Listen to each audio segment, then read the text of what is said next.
Throughout the past few years, the internet seemed to collectively agree that 2016 was the best year of our modern history. Hundreds of memes have popped up reminiscing on how wonderful and great and amazing that year was, alongside how much better life was for everybody. But here's the thing, I don't remember it that way. I remember 2016 as the worst year of the 2010s, so what the hell happened? What exactly is causing this divide?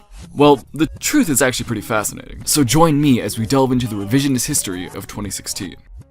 I think it's best that we start by establishing that Gen Z is one of, if not the most nostalgic generation of all time. And for good reason. Not only are we able to look back on times that we cherish and love, but we've also grown up in a world that's constantly changing. So many people feel a great sense of comfort when looking back at simpler times. To look back on childhood and nostalgia helps dull the intensity of how crazy the world is nowadays. But as a result, we've become less present in the moment. We'll get more into nostalgia indulgence soon, but I think it's important that we establish one of the most well-looked back years in our modern history, and that is 2016.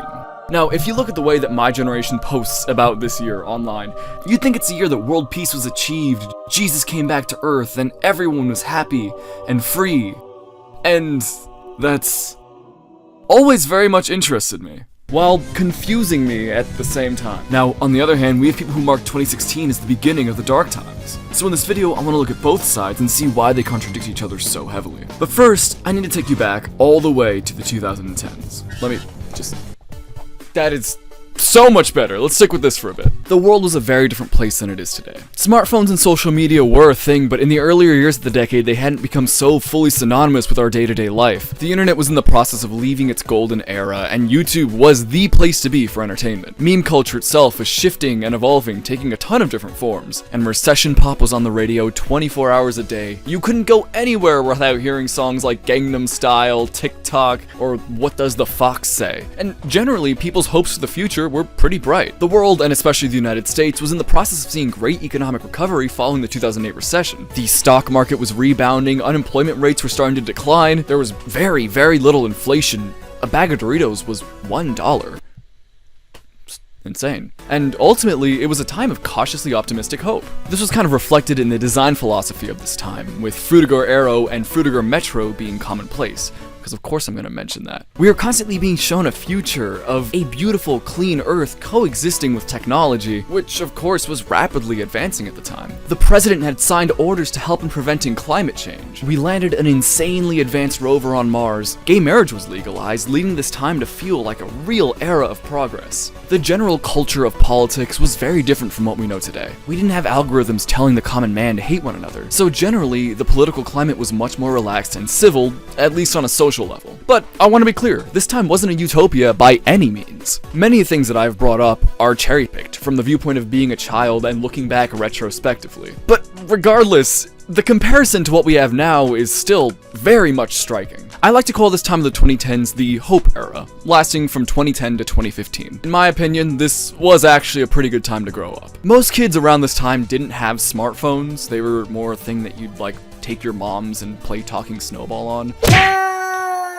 Popular meme culture was still pretty lighthearted and joyful, carrying over the image macro genre from the 2000s. YouTube itself was still creative and full, and filled with what felt like an endless sea of media. Even the people on the top still felt distinct and original and creative, and it was just something different.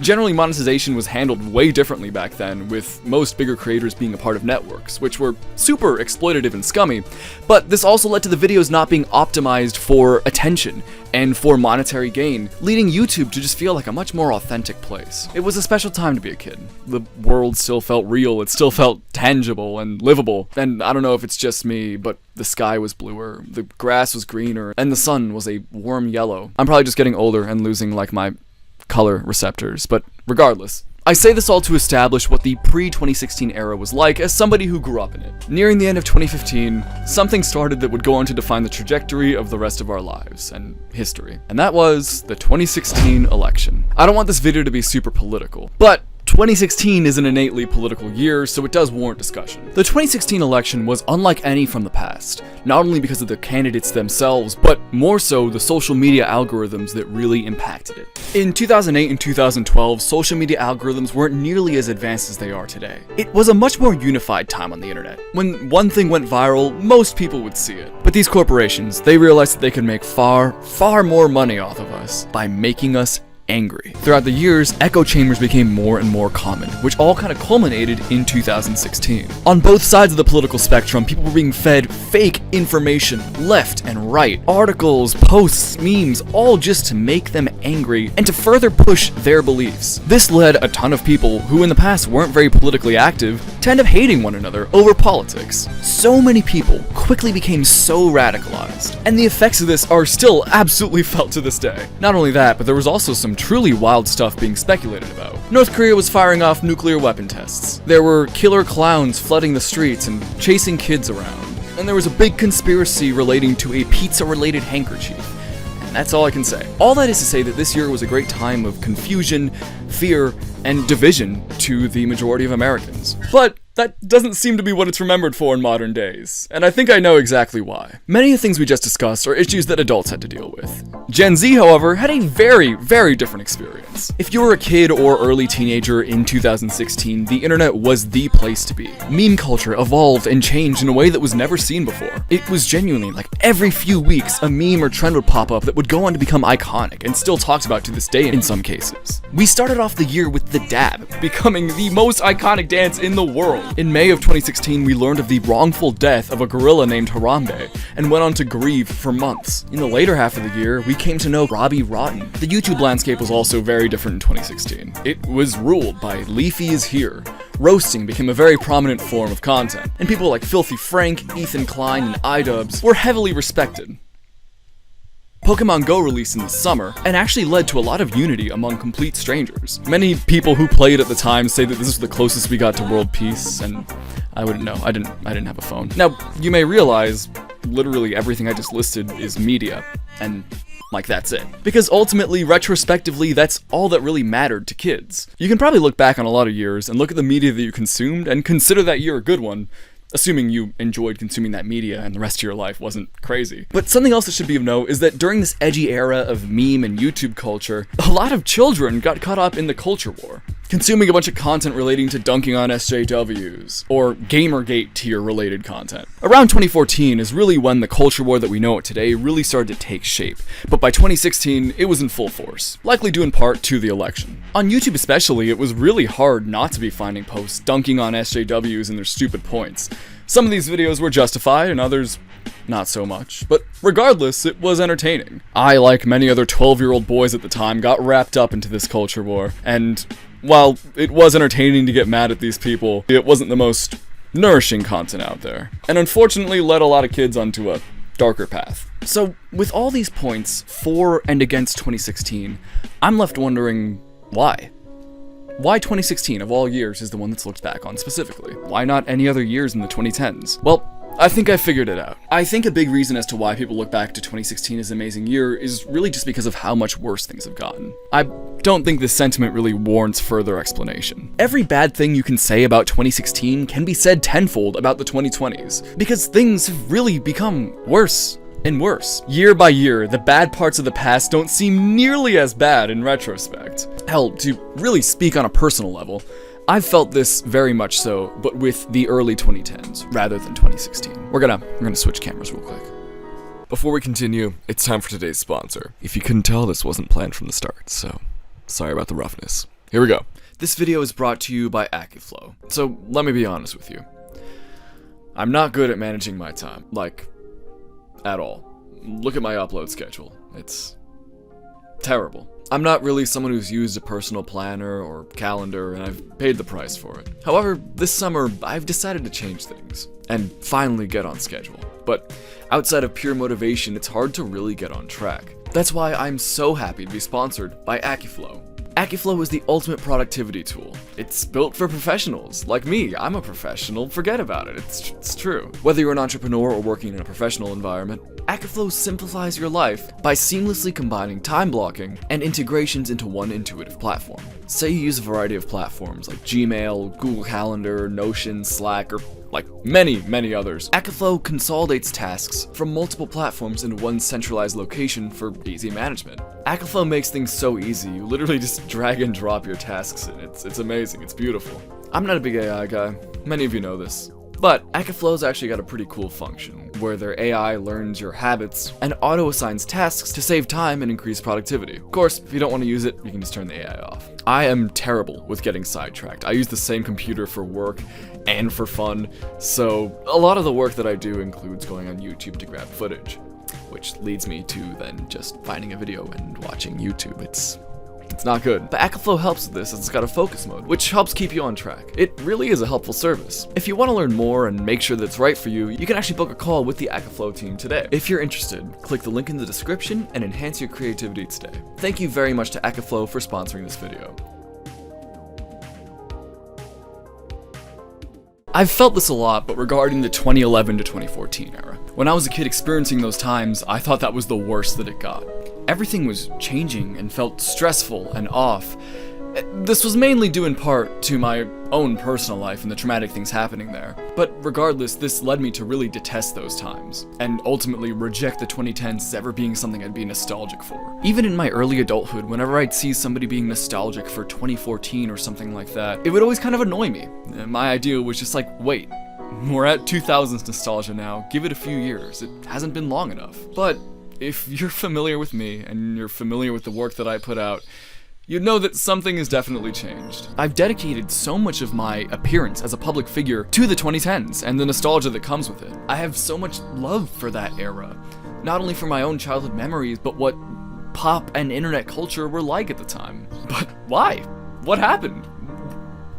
Where did this come from? To put it simply, at least in my experience, things just got worse. Things got so much worse that all of the bad from the early 2010s got washed out. And ultimately, all the beauty and joy that I did experience and cherish has come to the top. And now when I look back, I don't look at the traumatic memories. I don't look at the stress. It's a part of it, but that's not the first thing that comes to mind. What I remember is the joy. What I remember is the magic of being a kid. What I remember is how special everything was, and how genuine and uncaring about what anyone else thought I could be. So now, I deeply appreciate those times. But again, that doesn't mean they were great times for the world. So I honestly feel like that's probably what's happening for 2016. The good thing is, for a lot of kids, they didn't experience extreme trauma or stress during these times. So when they look back at 2016, they see joy. They see all this fun stuff and community that was being built when they were like in middle school. And on a fundamental level, I completely understand that. 2016 has a very, very distinct feeling for what like the pop culture and internet culture was like at the time. You see something from 2016 and you immediately know it was from that time. There's such a specific and distinct vibe that I can't describe outside of just 2016 that I think has helped that year become the one that people remember.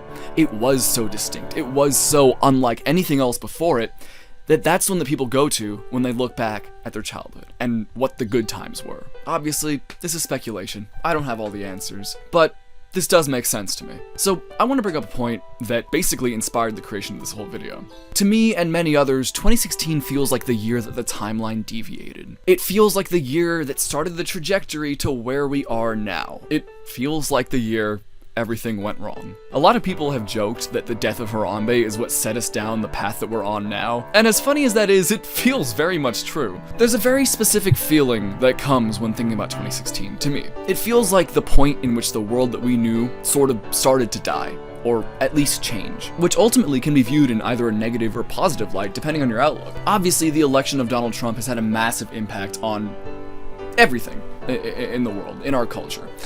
And his cult of personality has as well. But I feel like it's a little bit lazy to say it's all Trump's fault. Although that's definitely true for some things. Like I mentioned earlier, 2016 was really the year that political division became very, very commonplace. Because of social media. Because it showed everybody the most angering, outrageous, provocative things, which just made them further believe their viewpoint more and more and more, and led them to only align themselves with people who also had those same viewpoints. These political echo chambers did so much damage to millions of people, and it also made these corporations incomprehensible amounts of money. This has continued to happen every election since. But outside of politics, social media and the way that echo chambers work has had a major impact on the rest of our lives. It's had a major impact on everybody, but especially Gen Z.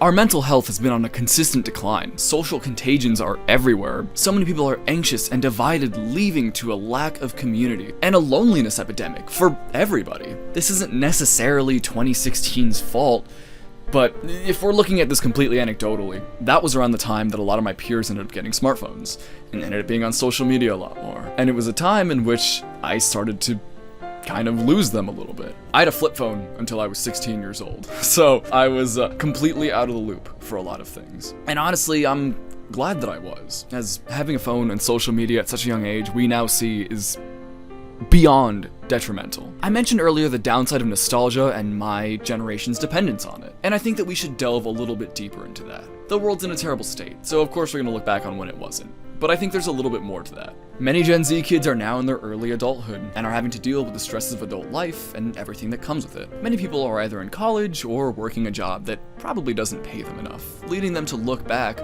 on times in which things were simpler. Times in which we didn't have a bunch of responsibilities, when you could just enjoy the world for what it was. And joy was commonplace and not a treat for sometimes. But unfortunately, like all things, too much of it isn't good for you. If you were to have like a ranking system of how bad of a nostalgia addict people were, I'm just about as bad as it gets. I'm like chronically addicted. So believe me when I'm talking from experience. This is the viewpoint of somebody in the trenches, if you were to say. It kind of makes you ignore what's in front of you. You end up not being present in the moment, and ultimately you might end up taking the things that you do still have for granted. Ultimately, our brains like to filter out the bad parts of our lives and just remember the good.